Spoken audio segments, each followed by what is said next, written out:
Porque ella dice, yo estoy entrenada porque en el psicoanálisis el psicoanalista no habla, escucha. Pero ella se da cuenta que con las mujeres eso así, en la vida cotidiana no funciona. Entonces que hay que hacer una especie de negociación.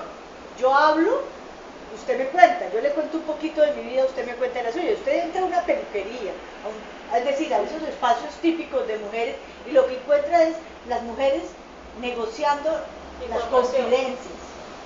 Entonces, ¿cómo te parece lo que le pasó a fulanita? ¿Ah, sí? Entonces, este empieza a contar y entonces la otra se ve obligada a retribuir esa confidencia con otra. Eso no pasa en el mundo masculino. Y creo que me siento muy orgullosa porque logré contar lo que para nosotros significa el chisme, reivindicándolo, como una manera de obtener información. Y además que ella llega a un momento donde dicen que está empleada en la finca, y entonces dice, y usa ese fogueo, bueno, yo te doy, no sé qué, y resulta que la señora se le despacha y le da todo, y ella también le despacha y dice, uy, no, pero como que tengo que replantearme, tengo que cambiar mi técnica, más despacito, tengo que hacerlo más despacio para poder pedir más información.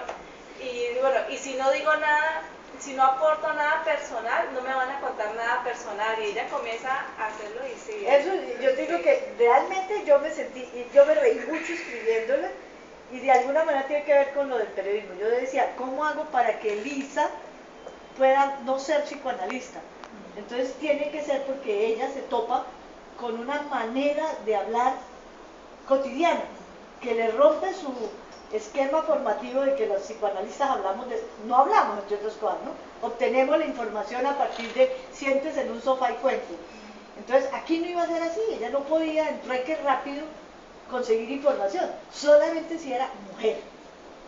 No, sí, porque ella no podía llegar a decir, bueno, ¿y usted quiere matar a sí, su marido? ¿Usted ha pensado matar a su marido? ¿Qué tal uno llegar y ve, vos querés matar a tu marido? Y lo primero que dice, no, pero él sí, pues puta, si me la hace lo malo. Entonces había que llegar a una negociación, y es el más femenino, digamos, sí. el que muestra más que ahí es una autora mujer, sí. Creo yo. Con tu pregunta, no sé si de pronto terminamos la literatura, sí, para aprovechar la ciudadana y política. Hay un tema que en estos días miré un gráfico argentino y decía alguien que iba a una pizzería y iba con los niños, uno con un piercing y otro, quiero una familia, una pizza familiar disfuncional. Me pareció muy interesante. ¿Y cómo es disfuncional? Cada pedazo distinto. Sí, me pareció muy interesante, pero es que lo que quiero por ahí es que la familia me parece un tema muy interesante en la literatura. Yo he leído, tuve la oportunidad de conocer a Menpo Giardinelli, el escritor argentino, y él nos invitó a leer El Santo Oficio de la Memoria. Lo leí. Interesante. Es una novela muy interesante sobre la familia porque él plantea las voces de cada personaje. Generaciones. Exacto, las generaciones, que uno podría hacer el parangón con Cien años de soledad, sí. De cierta manera. Pero eso es un tema que a mí me está como patinando, y es trabajar una historia basada en la familia como precisamente el que le da ahorita de lo funcional, que es un tema muy de ahora, muy de es más, desde la psicología se trabaja mucho esa parte, ¿no? Porque es un tema que ahora ha tomado mucha fuerza, que anteriormente no se examinaba así, pero no es una cuestión que sea novedosa, es simplemente que el término es el que se ha incorporado y ha calado.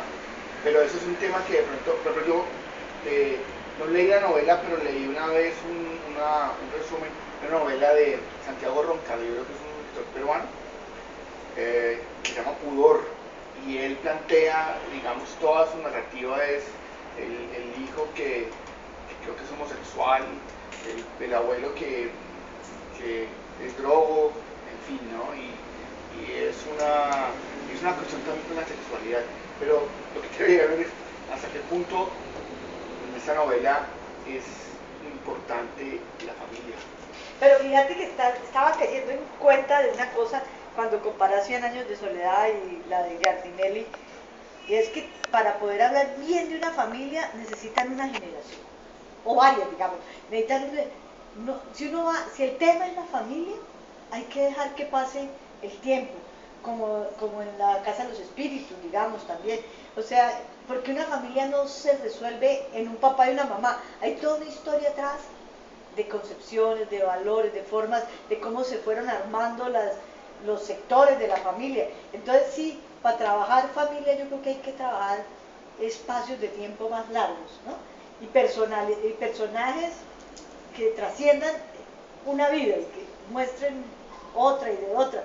Y yo creo que eso es lo que pasa en 100 años de soledad y ¿cómo se llama el Santo Oficio de la Memoria, y pienso también en la Casa de los Espíritus. Y como agua para chocolate de ella misma.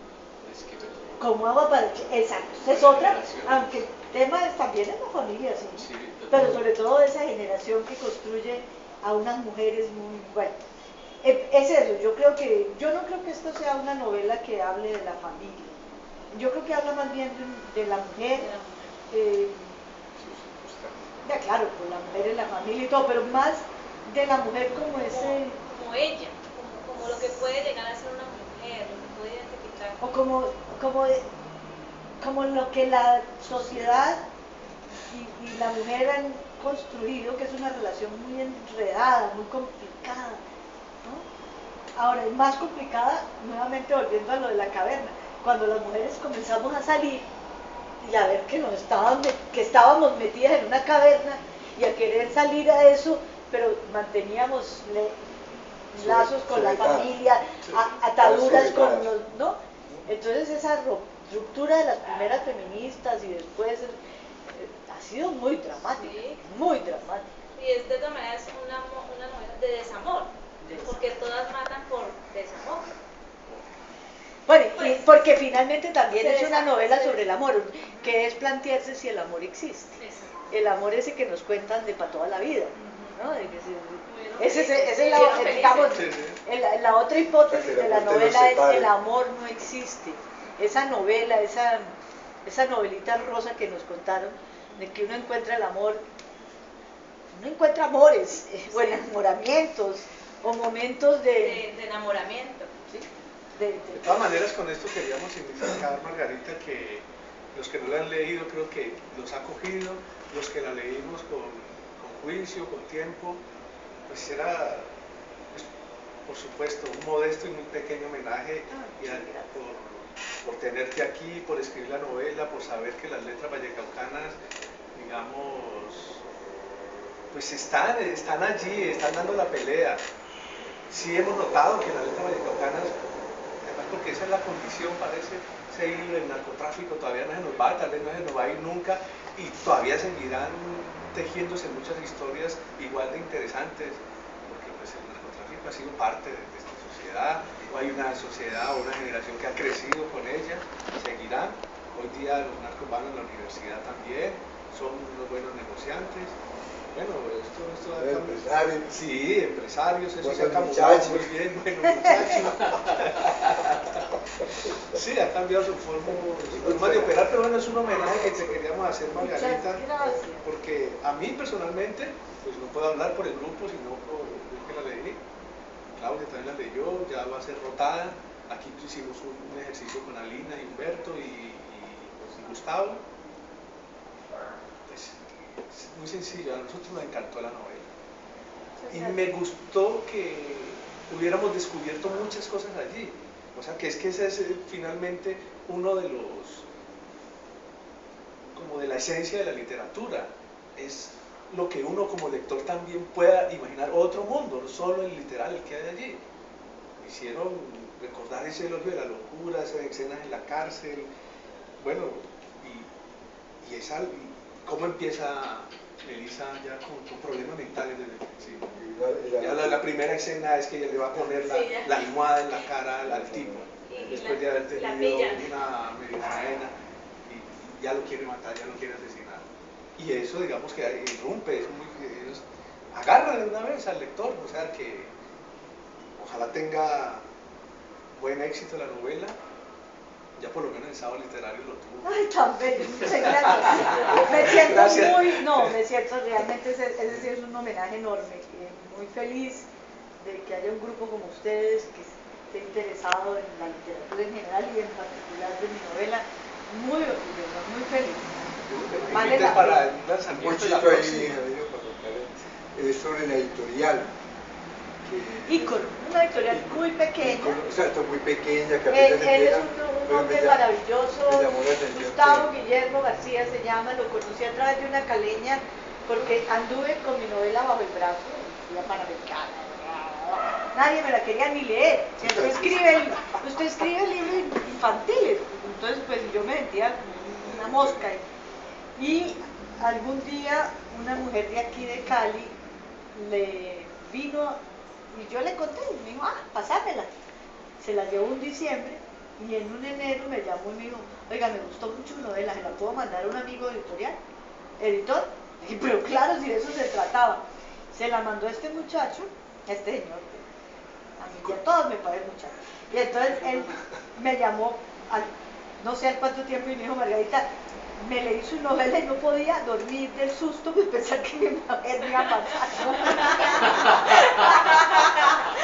Entonces, y ella se reía y decía, pero ¿por qué no te dormís ya? No, primero duermas usted. Claro que era medio chiste, bueno, pero el hecho es que me dijo, mire, yo generalmente lo que hago con autores que no son conocidos ni nada es que le digo corramos el riesgo. ¿Usted qué quiere decir corramos el riesgo? Que usted no tenga utilidades, sino que paguemos los costos. O sea, no se pactaron regalías. Y le dije, listo, es el precio que tengo que correr para que alguien me lo publique, porque yo puedo ir aquí a Feriva y la publico, pero es que Feriva publica cualquier persona, es que no, digamos, es una editorial pequeñita, desconocida, pues no es lo mismo que me publique Santillana o Alfaguara, pero bueno, al fin y al cabo es alguien que corrió el riesgo conmigo, entonces le dije, listo. Y le sacamos 1000 ejemplares, yo creo que se han vendido por ahí 800, todavía él tiene existencia. Espero que se vendan los 1000. ¿qué La criterio? pregunta es, él los vende él, o sea, no tienes que venderlos tú. No, los vende él. Él los vende y inicialmente el primer año se vendieron en las librerías. Estuvo en la Librería Nacional y en Panamericana y tal. Las librerías, si usted no tiene una altísima rotación, al poco tiempo lo sacan. Entonces, el segundo año ya lo sacaron, o año y medio, y ahora las vende él directa. Uno entra a internet, ícono, y ahí lo vende y se lo mandan a su casa. Lo cual no es lo ideal, pero... Nosotros lo adquirimos por intermedio de la Nacional. Sí, pero es que la Nacional, hasta yo no sé cuándo lo tuvo, yo no sé cuándo lo adquirieron. Por Bogotá, ese fue tiempo... Aquí ya no la están vendiendo. No, bueno, aquí nos hicieron el... Bueno, entonces sí es posible que la tengan todavía en Bogotá. Aquí ya no, porque yo la fui a comprar este año para regalársela a una amiga y me dijeron ya no la tenemos y ya no la traemos. La vendieron mucho tiempo y vendieron aquí algo, no sé cuánto, pero las cifras son así, de ese tamaño. Miren, les voy a decir, y eso no es porque ustedes quieren escribir y todo, eso no es secreto. Yo vendo de Tortuguita 5000 ejemplares al año y de viaje.com casi 7000. Y de esta en 3 años, baja para 3 años, no he llegado a los 1000. Esa es la literatura de Dios, muy complicada. Muy complicado. Y eso lo tengo que decir con tristeza, pues no quisiera que estuvieran vendidas 10.000. Pero el autor que venda en Cali, en Colombia, digamos, más de 3.000 es bestseller que viaje en fiesta. Así es de difícil. Y de eso, por ahora, no se vive. Tiene uno que tener un golpe de suerte como el de Héctor Abad o una cosa así. Y entonces, él mismo lo dijo en una columna el otro día. Él lleva escribiendo mucho y de pronto le pegó al... O un, ¿cómo se llama? Un manager de eso de... ¿William Ospina? No. Bueno, un padrino también, claro, un padrino, un Ospina que te padrine y él te da los contactos. O si no, un buen, ¿cómo se llama?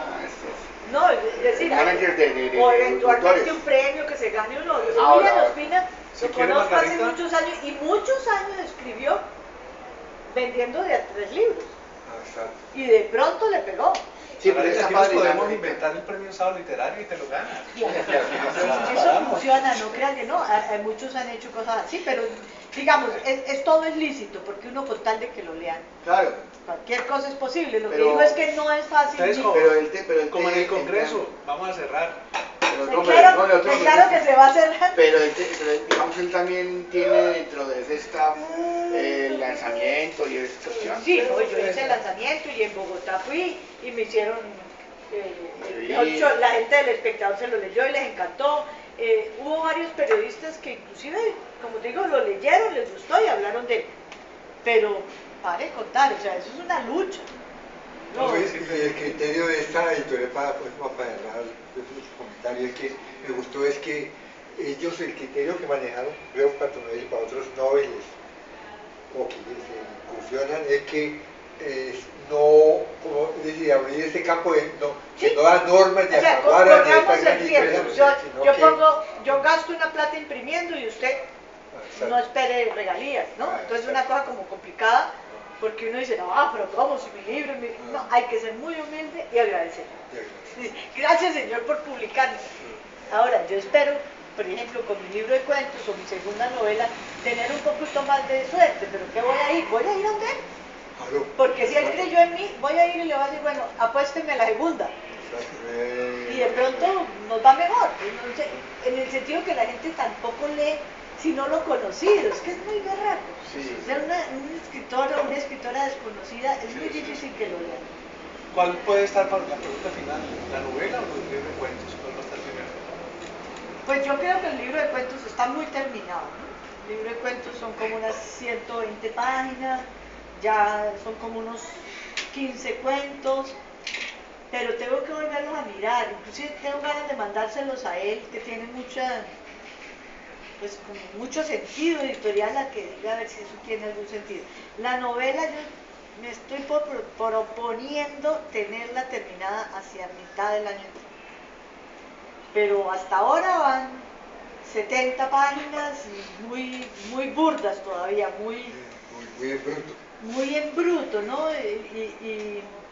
Y yo estoy esperando mucho esa novela, o sea, estoy muy entusiasmada con la historia, he investigado mucho, mire, yo me fui para Bogotá el año pasado y me fui al Archivo Nacional a mirar las actas de lo que escribía Uribe White, me fui a hablar con Salomón Kalmanovich para que me hablara de la guerra con el Perú, me hablé con otro historiador de la Universidad de los Andes para que me contara cómo era la economía de esa época, o sea, he hecho mucha investigación porque es una novela histórica.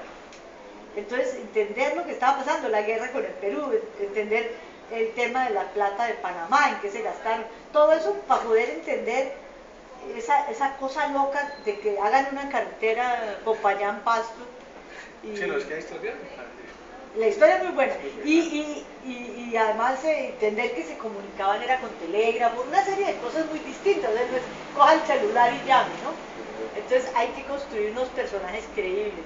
Las mulas, por ejemplo, me han parecido la figura más maravillosa, porque la mula es un híbrido de caballo, de yegua con burro, pero la mula es un animal por debajeado. Nadie le ve importancia a una mula, ¿no? Aquí les importan los caballos de paso, no, pero la mula es la historia de Colombia, no puede existir sin la mula. Es decir, Bolívar no hubiera existido sin la mula. Bolívar dicen que realmente el palomo era para montarse, para llegar allá a farolear cuando llegaba Manuelita, pero en lo que andaba era en mula, porque las mulas eran los únicos animales que tenían la resistencia y la pezuña delgadita para poder andar esas locas. Entonces, pero fíjese, mulas, y esto tiene que ver con el narcotráfico, mulas hoy son los narcotraficantes, y mulas en aquel entonces era lo que usaban los contrabandistas. Entonces por eso estoy queriendo llamarlo ahora las mulas de Rosas. Pero bueno, estoy entusiasmadísima con mi novela, algún día la voy a que la terminar. estamos esperando. Gracias, Yo Margarita, hablo por el libro. mucho, No. me tienen tan entusiasmada que la hablo. Gracias por el libro y pues no podemos dejar de ir sin hablar un poquito de política. Ahí he cometido todos los pecados. No, y no para el chino. A ver, yo inicio, aunque la pregunta puede ser, la respuesta fue muy larga, pero pues, a ver si la damos cabida todos también es... cómo ves la ciudad? ¿Cómo ves Cali? Porque uno la ve bonita, que el mío, que no sé qué. Ahorita se aprobaron 20 proyectos de centros comerciales. Pero tengo una cosa clarita, creo, pero que tenga clarita no quiere decir que sea verdad. La percepción que hoy tengo de Cali es la siguiente. Cali es una ciudad que en los últimos 50 años se llenó de migrantes, casi todos del Pacífico y una muy buena proporción afro. Y todos, o muchos de ellos llegaron a vivir como los más pobres de los pobres, ¿sí? En Agua Blanca, por allá, subestimados. Y resulta que lo que estoy viendo ahora es que una capa muy importante de esa población entendió que su única posibilidad de ascenso era el estudio. Otra se fue por el narcotráfico, entonces tenemos el fútbol y esas cosas, pero una muy buena capa entendió que tenía que superarse, que su única posibilidad de salir adelante era el estudio. Y estoy empezando a ver una capa de clase media afro, preparada, luchando, y creo que va a transformar a Cali esa hibridación por el lado bueno.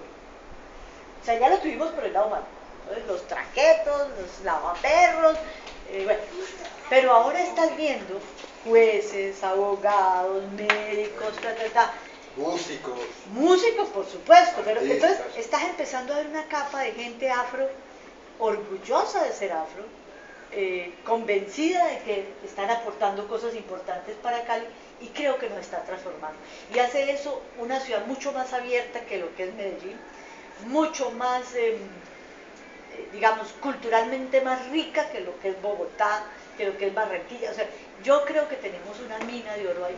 Y creo que eso está pasando para bien de Cali.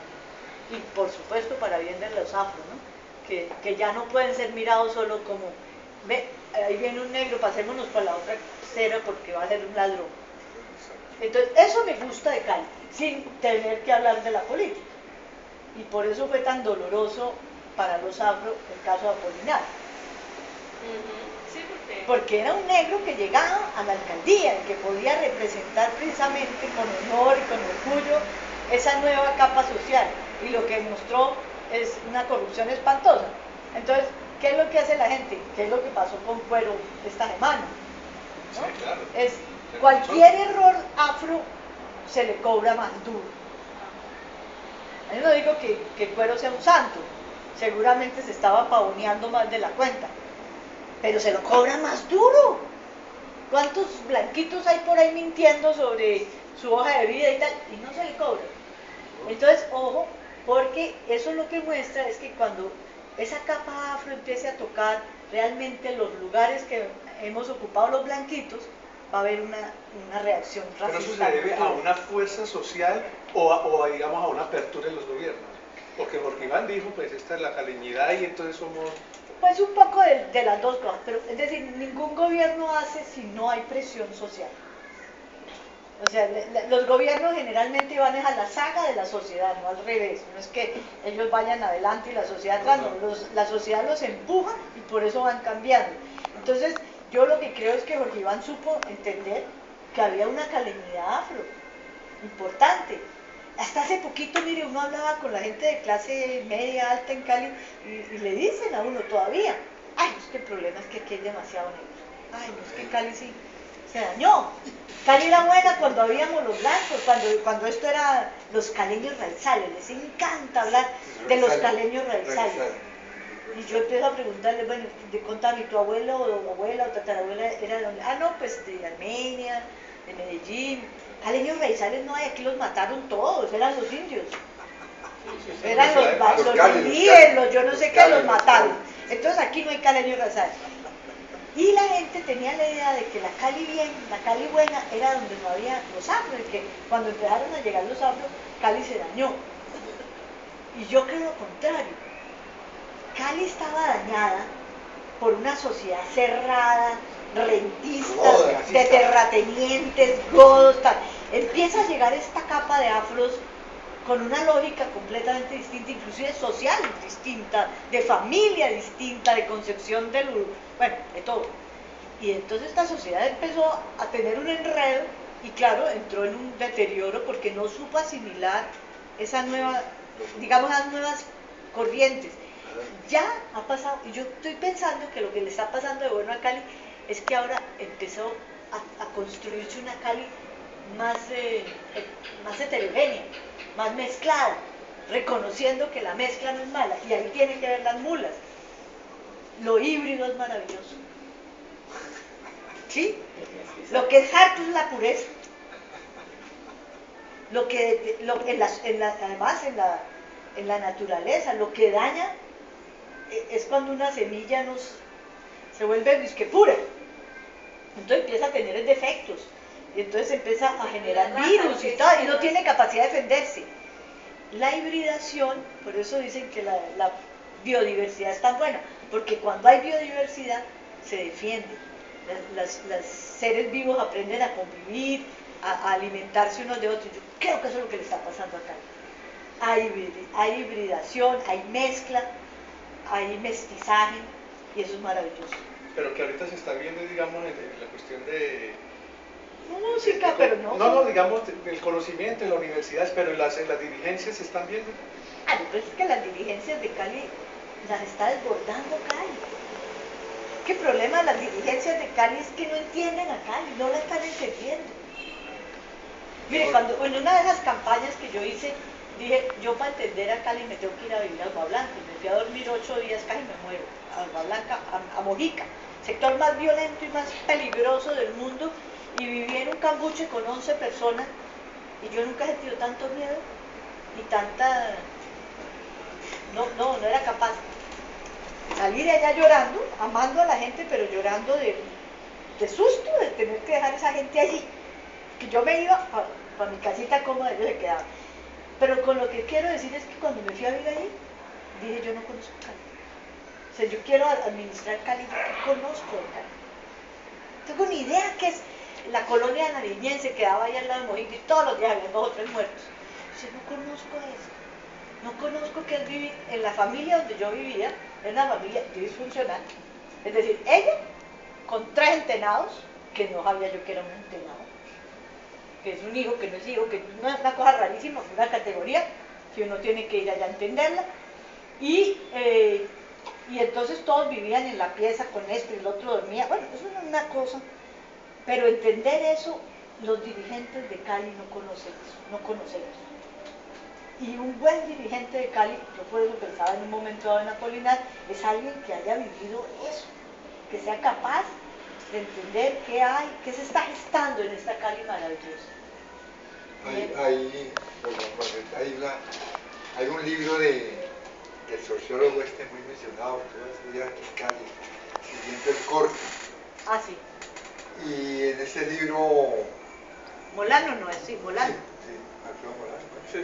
Entonces logra lo que estamos diciendo aquí en pequeños en nivel de ciudad, logra hacerlo a nivel de Colombia, el país, ¿no?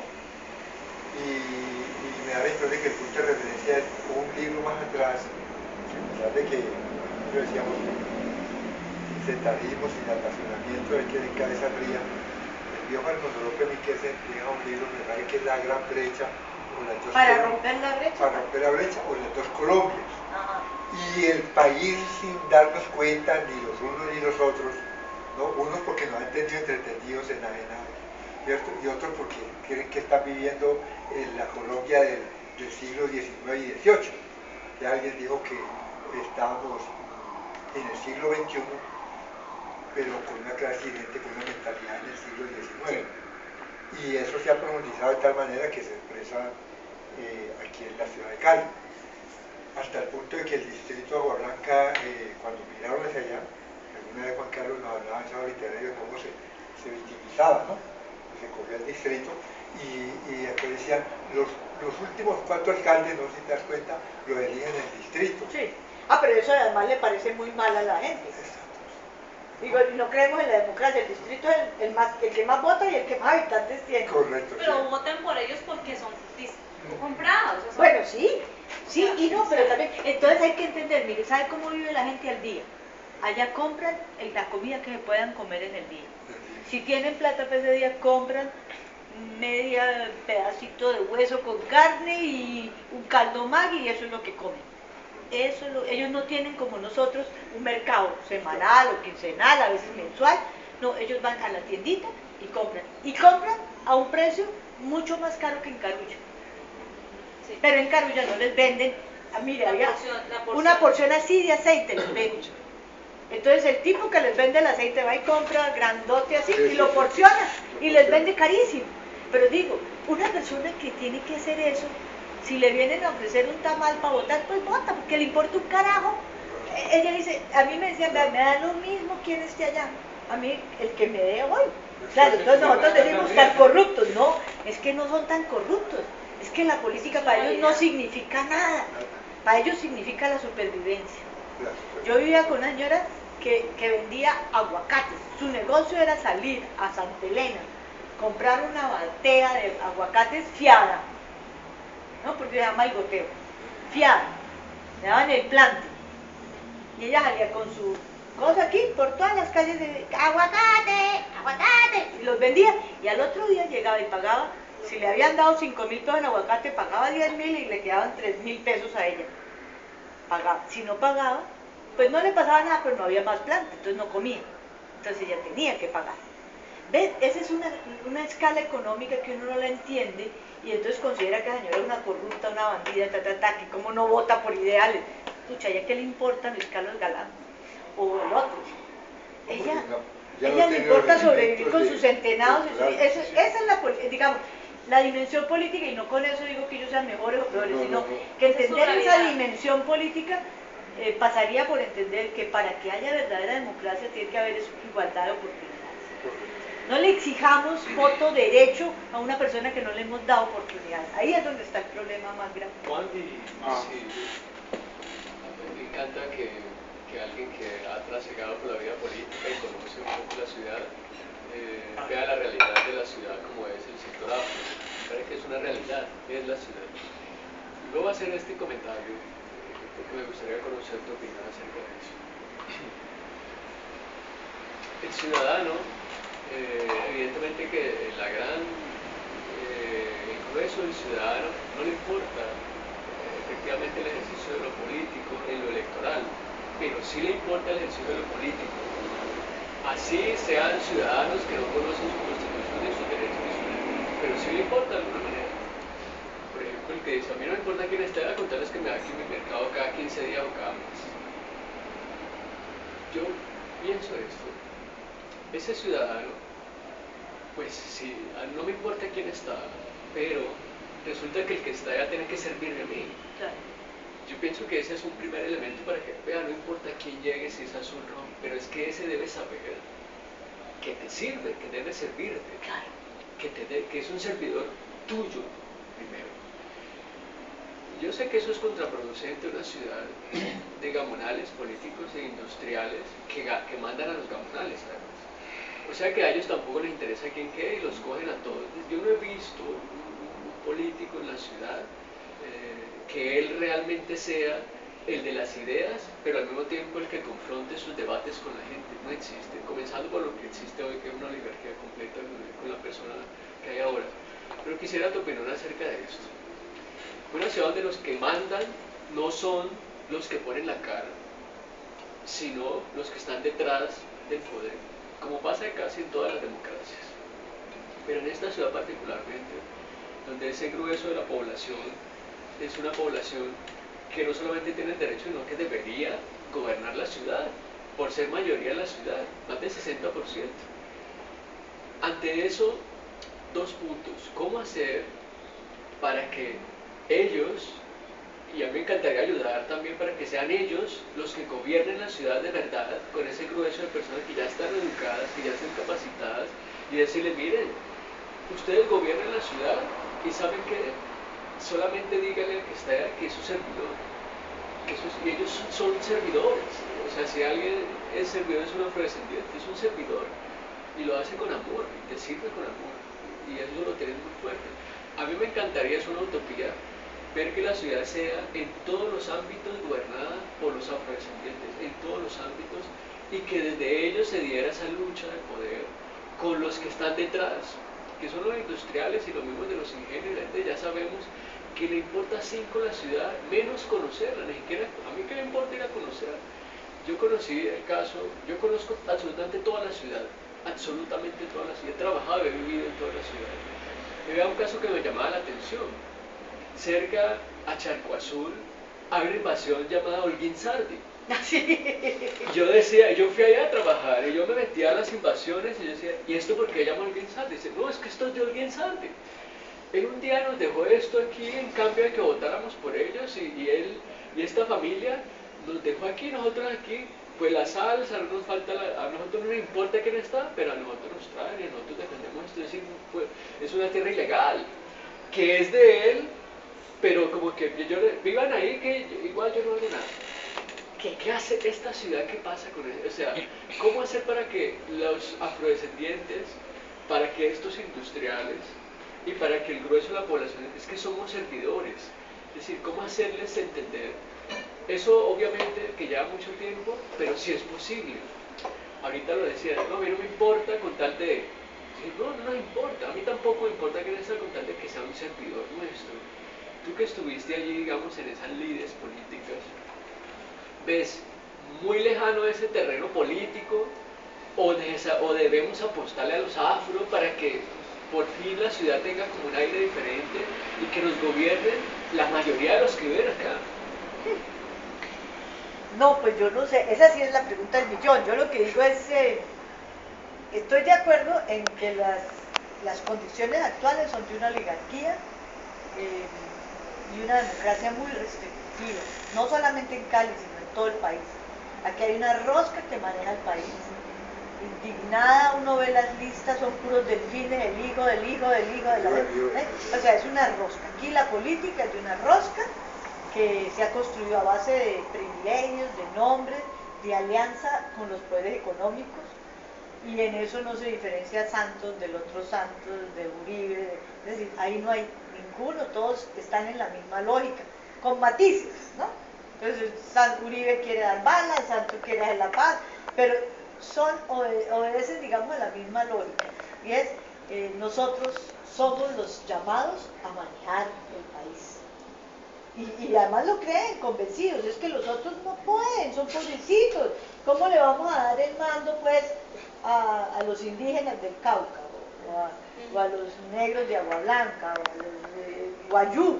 Esto tiene que manejarla. Entonces hay una oligarquía ilustrada, porque no se puede decir que los santos son brutos, ellos han pasado pues por las universidades y todo, pero es una oligarquía ilustrada. En ese sentido hay una democracia muy restrictiva, y explicaría parte del narcotráfico. Aquí una de las pocas formas de romper con la oligarquía y poder comprar cosas es la plata del narcotráfico. Y los de aquí, los hermanos estos, Rodríguez Orejuela, lo entendieron, y entonces se dedicaron a comprar negocios donde la oligarquía tenía que estar con ellos, y compraron el Banco de los Trabajadores, y compraron, ¿te acuerdas del Grupo Radial Colombiano? Y las tiendas, bueno, y estaban construyendo poder económico. Y Pablo Escobar también. O sea, esta sociedad la rompe el dinero. Es una forma equivocada a mi modo de ver, de hacer una forma de revolución.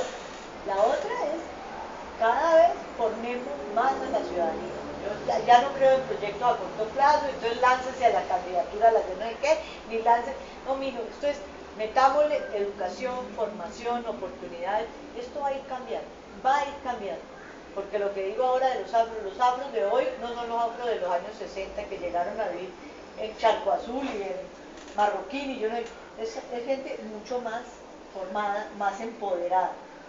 Eso se va a lograr poco a poco. Yo no creo ya en soluciones a corto plazo, y creo sí, metámosle pueblo, en el sentido bueno de la palabra, es oportunidades, lectura, capacitación, empoderamiento. Me encanta, por ejemplo, el Petronio Álvarez. Yo creo que es una pequeña revolución en lo cultural, pero que la gente afro sienta que hay un reconocimiento y que es el evento más importante de Cali, más importante ya que la Feria de Cali. Eso le da una dignidad a esa gente que nunca la había tenido, y que vengan de Timbiquí, de Guapi, de Charco a tocar aquí, y toda Colombia diga, ¡ah! nivel mundial. Y a nivel mundial, bueno. Pero sin ser muy difícil, ¿cómo se sienten, por ejemplo, María Fernando y en esa clase, al ver que, por ejemplo, Petronio puede ser más importante que la feria? Pues yo pienso que lo ven al principio como uno ve, yo digo como cuando los gringos se toman fotos con los indiecitos. Digamos, no, es la cosa, uy, tan buenas nosotros, mira cómo estamos, aquí tenemos un negrito al lado y pégale con una foto. De pronto ellos se pondrían bravos conmigo con haciendo esta caricatura, pero un poco es así, es decir, las mujeres, estrato alto en Cali, como Rosita Jalud, hace una gran manifestación de orgullo de mostrar que tiene 2 empleadas negras. ¿Ustedes no vieron ese escándalo? Sí, claro. Y entonces tomar una foto con 2 y ella dice, pero ¿de qué me atacan si es que yo la saludo todas las mañanas muy querida? Sí, puta, ¿qué tal? O sea, entonces... Y subordinadas totalmente. Ese es el estado de inconsciencia y de estupidez, digamos, de una oligarquía que no se da cuenta que está perdiendo el poder. Y ojalá lo pierda. En Francia les cortaron la cabeza con la Revolución Francesa, pues yo creo que aquí no vamos a llegar a eso, pero de alguna manera era absolutamente inconsciente María Antonieta, ya le parecía que... ¿Cómo así que se pusieron bravos? ¿Pero cómo? Porque no hay comida. ¿No? Eso, entonces, eso yo creo que es la oligarquía de Cali está un poquito así de perdida a veces, ¿no? Dice, hola, pero ¿y a qué hora se volvieron los muchachos que cargaban las talegas de golf en el Café C? Imagínate que el otro día, una me dijo, el otro día me encontré a uno de abogado. Uy, es que si somos muy queridas, ¿no? ¿Cómo le hemos ayudado? Está bueno. Digamos, pero está bien, esa es la inconsciencia, dejémoslo poco a poco. Es que en diciembre ojalá De Fabián, que aquí tuvo Fabián Sanabria. Mauro.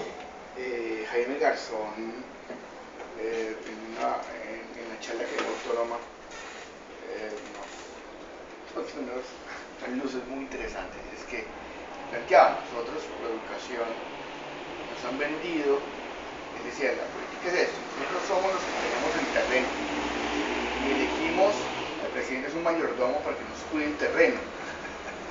Nosotros lo que hacemos es darle venia para que se robe todo, le saque la leche, le robe la leche en la vaca, se coma, mate el marrano y robe la plata, y nosotros hacemos venia. Sin embargo, él plantea que desde la academia no se está generando una reflexión. Los que están en la universidad van en una burbuja, entonces están a la espalda de lo que pasa en la ciudad. Y yo lo vivo con los estudiantes.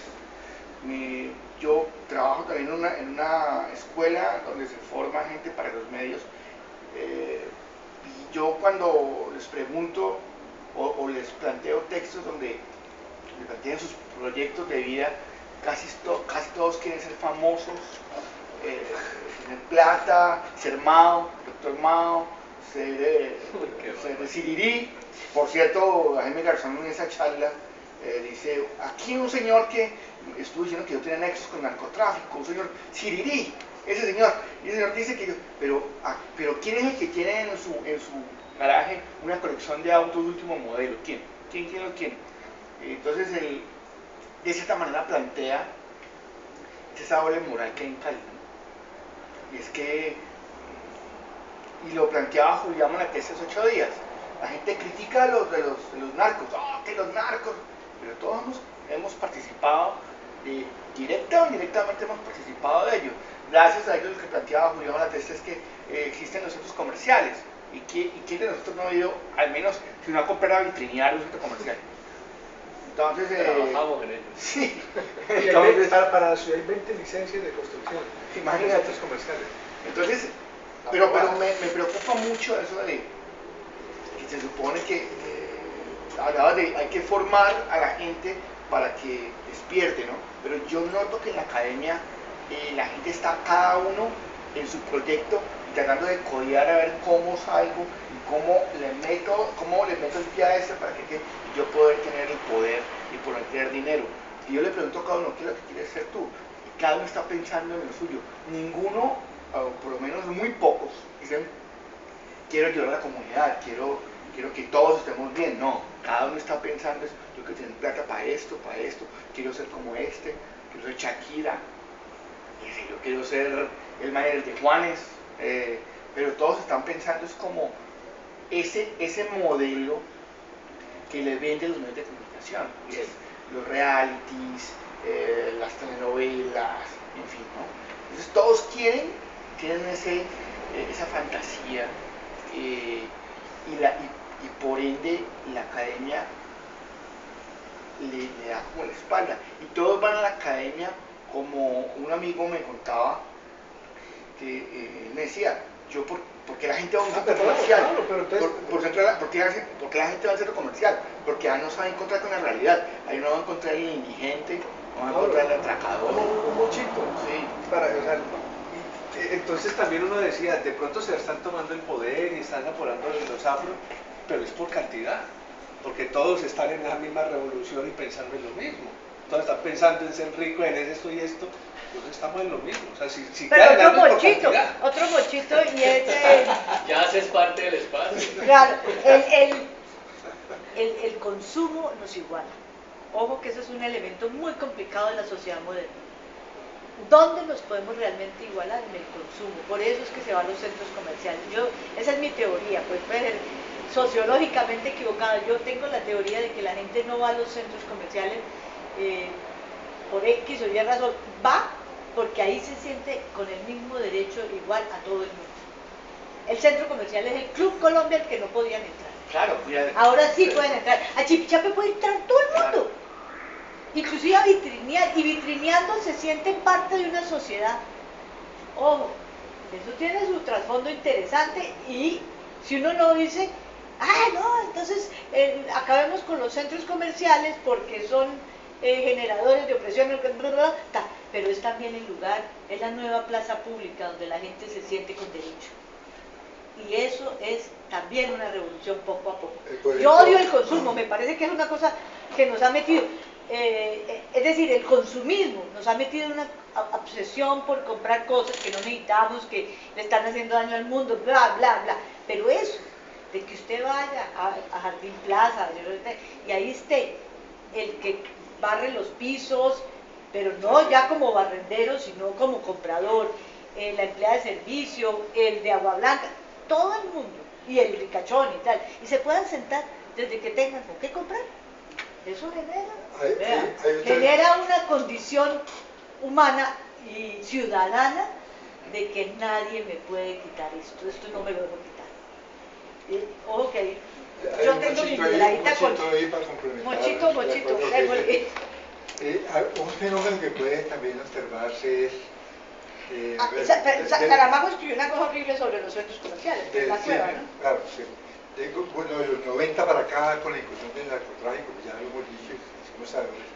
Recuerdo un libro de la Universidad de Antioquia, que no tuve oportunidad de leerlo, pero lo vi en la Nacional, que decía cómo el narcotráfico contribuyó al desarrollo de Antioquia a partir del 90. Yo trabajo muchísimo en Antioquia, y decía, uno de los principios le paraba bolas, uno, ¿no? Yo iba a mirar la vitrina de la Nacional y decía, muchos libros que no hay con qué comprar. Pero cuando haría mi trabajo veía el otro contraste. Yo hacía una carrera y un niñecito, pues un poquito el cauto, no humilde, sencillo, me vendía con una guampía y me decía del sur al norte, ¿no? Me decía, pongámosle 10.000 pesos para ir a la carrera, no, en el tiempo hay 8.000 pesos. Y el hombre me decía, saca un billete, ¿no?, de doble dominación. Uy, madre, usted puede vuelta. Bueno, hermano, si usted me espera allí y yo regreso, pues ya arreglamos. Y él se iba a pagar una bombilla y se metió en la casa y salía, y salía vestido. ¿Cuánto es que es? Tanto, préstame el billete, y esta es la propina. Entonces llegó una conclusión en los años 90, aquí todo el mundo es rico. Cali vivió una década de que aquí nadie se quejaba. Todo el mundo andaba ganado. ¿Cierto? Bueno, pero resulta de que alguien dice, eso es una economía que estaba en balso. Sí. Y se rompe cuando viene la extracción, ya también lo sabemos, y aparece la actual y descarnada realidad. pero lo que se han dicho, o alguien comentaba, lo que los centros comerciales ya habían sido impulsados. No, pero acuérdense que antes de los centros comerciales lo que había eran tiendas exclusivas donde no entraban sino los ricos. Correcto, sí. O sea, las tiendas de los ricos no entraba nadie de Pero Aguablanca. venía Unicentro. Acuérdense que venía Unicentro. Sí, pero es que el Unicentro es de 30 años para acá o menos. Sí, pero lo que quiero decir es que había una capacidad de compra que la cual la gente no se desacostumbró, que eso originó otro tipo de De problemas. acuerdo, no, ese es un tema distinto, que es la capacidad adquisitiva. Exacto, sí, porque los que quedaron desventijados después de que se desarmó la aparataje del narco, ¿cierto? Eso se tiraron al ruedo a lo que fuera. ¿Ven?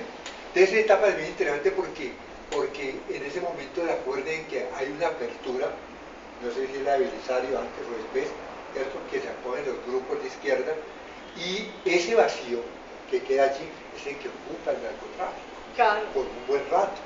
Bueno, para concluir, lo que de pronto, para responderle a lo que decía Malatesta ahora 8 días, es que la izquierda, como no alcanzó a llegar al poder, pero sí creó una élite. Ejemplo al canto, la familia Moreno en Bogotá, con los nules, ¿eso? Los nietos, Rapinilla y tal cosa. Del pueblo democrático. Que nunca fue izquierda, por favor. Bueno, pero daban... O sea, los Morenos fueron, se metieron al pueblo ahí. Recuerda de que eso es lo que se iba quedando. ¿Me entiendes? Ya lo que iba quedando, vean lo que quedó allá. Entonces yo digo de que esos fenómenos o lo que tú dices, para mirarlo en su devenir, es que ya nuestra gente tuvo, o nuestra gente, pues nuestro pueblo, la comunidad, tuvo otra mirada, tiene otra mirada esta sociedad. Los que yo creo que no tenemos otra mirada y seguimos teniendo la mirada, puede ser nosotros, la misma clase de gente, o la gente que no quiere entender que este mundo cambió de tal manera que lo encuentra uno de la gente sencilla y común. Entonces, pero fíjese, por ejemplo, yo acabo de llegar de Estados Unidos porque me fui a acompañar a una hermana a un tratamiento médico, nos fuimos allá, y yo entraba a los centros comerciales y pensaba en esta idea que te estoy diciendo aquí. A Estados Unidos lo que existe es una gran clase consumidora, no le ponga alta ni baja, una gran, inmensísima franja consumidora. ¿Qué tanto? Esta es una sociedad, Todo Estados Unidos. es una sociedad unificada en el consumo. Sí. Allá todo el mundo puede tener carro. Por eso la gente pobre de aquí que le va para Estados Unidos enloquece porque un carro aquí uno no lo compra nunca. Uno ahorra toda la vida y primer carro después de ahorrar muchos años un Renaultcito 4 que se iba a volver miseria. Y eso con trabajo. 60 millones. Entonces, allá los iguala el consumo. Por eso Estados Unidos, para ellos el consumo, ahorita llega una cosa que llaman el lunes negro o algo así, que eso se va todo el mundo a hacer fila desde las 3 de la mañana para comprar. Bueno. Y yo creo que ese es el modelo que estamos. Yo no estoy diciendo que está bueno o malo, estamos en un modelo de igualarnos en el consumo. Que el consumo nos hace iguales a todos. Frente a Dios, consumo, todos somos iguales. Si usted tiene plata para comprar unos zapatos, entre a mi almacén y la atiendo igual que si es la señora Rosita Salud. Y eso también puede ser una revolución en Colombia, importante. ¿En qué sentido? Que la gente empieza a decir, yo tengo derecho a comprar, yo tengo derecho a manejar, yo tengo derecho a tal cosa, ¿sí? A mí no me puede quitar el derecho a elegir, y etcétera, etcétera. Entonces los centros comerciales están jugando un papel que no se lo soñaban, pero yo sí pienso que puede hacer una gran diferencia en unos años. Que todavía hay gente comprando en las tiendas de Aguablanca, al día, goteado y todo, muchísimo. Pero esa gente lo que aspira es poder llegar a Jardín Plaza. No, o ahorran para ir a comprarse los zapatos en Jardín Plaza. Claro. Y me aterraban en Aguablanca que lo que les gustaba robar a los muchachos jóvenes eran las zapatillas. Ellos no robaban, bueno, ahora después robaron celulares, pero zapatillas, pues zapatillas eran los tenis cachacos, porque se veían iguales a los muchachos de clase alta, ¿no? Sí, una inquietud, Margarita. Este es un país heterogéneo con una diversidad y propicio para la hibridación de la que hablas. Sin embargo, yo pienso que nuestro país en su conjunto fracasa por estar tan fragmentado en su diversidad que nunca supo manejar y que para mi gusto nunca va a poder manejar, precisamente por la centralización de las pocas familias que manejan el país. El famoso RIA era la República Independiente de Antioquia, que todavía lo siguen soñando y que ojalá lo logren para que se separen de todos nosotros. ¿Será que una de las soluciones a largo plazo en nuestro país es que nos confederemos, que seamos departamentos autónomos, que podamos... Una federación. Hombre, que podamos vivir cada sector de acuerdo a lo que produce, de acuerdo a las formas de economía que se manejan allí para que se administren? ¿Cómo ves esa forma? Yo pienso que es la única que hay para dejarnos de seguir llamando de uno. Nosotros nunca vamos a poder con la diversidad, yo lo pienso, y es bonita y es bella, pero yo pienso que no es posible precisamente porque somos muchos países en uno solo.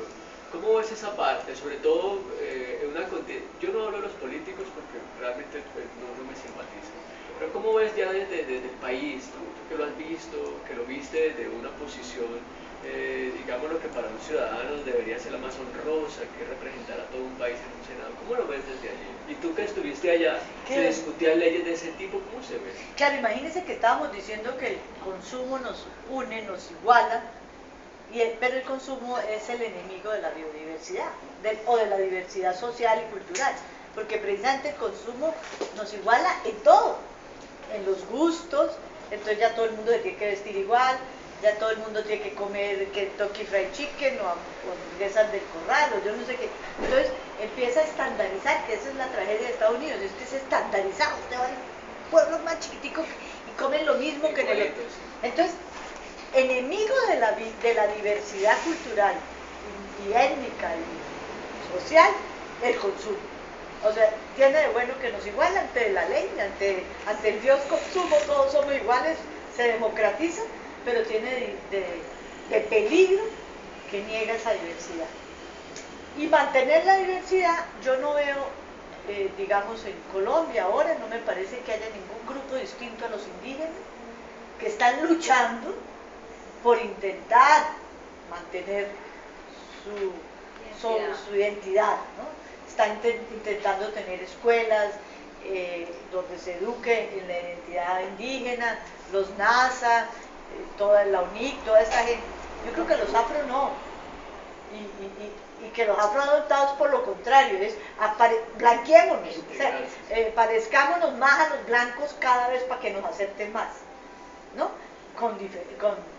Guardando, o sea, estoy haciendo generalizaciones odiosas. Dividir el país, pues no, perderíamos precisamente lo maravilloso que es poder estar en un diálogo de culturas, de etnias, y dividir, balcanizar a Colombia, pues es que cada uno se crea dueño de la verdad, entonces los paisas, los bayunos. Yo pienso que es que la diversidad, o sea, compartir la diversidad es un reto muy difícil, pero es lo que nos enriquece. Lo que hace maravilloso este país es eso, que no lo perdamos, que aprendamos a aceptar esa cultura indígena y esa cultura indígena también aprenda a aceptar la cultura afro. Estaban dando palos el otro día en el Cauca. Entonces, yo no creo que la diversidad se resuelva o ese reto separado. Esta reunión que hizo Santos sobre el Pacífico. Ah, pero ese era de empresarios. Sí, pero miran acá, pues, mirándolo, pues, como para que tú nos digas, ¿no? ¿Qué opinas, digamos, realmente si el Pacífico es un real? No, pues el Pacífico es la perla de oro de Colombia, sí. Pero no la miran sino como las oportunidades para los negocios de los caleños, de los antioqueños, de los bogotanos. Sí, o sea, ellos no miran, cuando miran el Pacífico miran el negocio, el consumo, sí. La oportunidad del comercio por Buenaventura, de traer y llevar mercancías, pero no se reunieron a pensar por qué la gente del Pacífico vive como vive y cómo les gusta vivir y cuáles son sus prioridades. No, ahí no se habló de eso, se habló del intercambio comercial entre Japón, que está en el Pacífico, y Colombia, entre Chile, que está en el Pacífico, y Perú. Eso, que me parece, bueno, eso también es importante, pero el Pacífico es mucho más que eso. El Pacífico es más que el puerto de Buenaventura. Es decir, la ciudad de Buenaventura no se piensa es el puerto de Buenaventura, y eso es de lo grave que comete el Valle del Cauca. Aquí hablan de que vamos a mejorar a Buenaventura, y es poner una grúa, yo no sé qué, en el puerto. Eso no es mejorar a Buenaventura, eso es mejorar el negocio que se mueve por Buenaventura. Pero mejor explorar a Buenaventura es entender los conflictos que hay allá. Es que en Buenaventura hay fronteras de una cuadra a la otra, fronteras, si usted pasa lo mata. Es decir, los barrios están en manos de grupos que dominan aquí, que dominan allá. Hay unos problemas. Muertes, unas cosas tremendas. Wilfredo, bueno, es que me debo retirar. Sí, yo también. Quiero hacer una